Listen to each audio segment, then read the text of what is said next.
Hello, I'm Kate from BookWidgets, and in today's teacher tip, we're going to take a look at filtering and managing your courses in BookWidgets. Navigate to bookwidgets.com, log into your account, and follow along with me.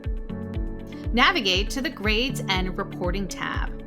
On the My Courses page, you will see a list of your active courses filtered by school year.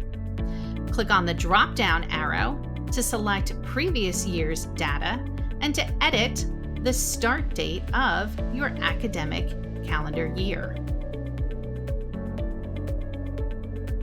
You can also select individual or multiple classes, then click on the cogwheel to access a drop-down menu of additional options for managing your courses in BookWidgets. Here you can archive classes, reset widgets, hide, and even download scores as CSV files to close out the school year and prepare for the upcoming one. Don't worry, you can always access the stored student work from the previous school year whenever you need it. Just use the convenient school year drop-down menu to navigate and review past data. Want more teacher tips? Be sure to follow us on social media and subscribe to our YouTube channel.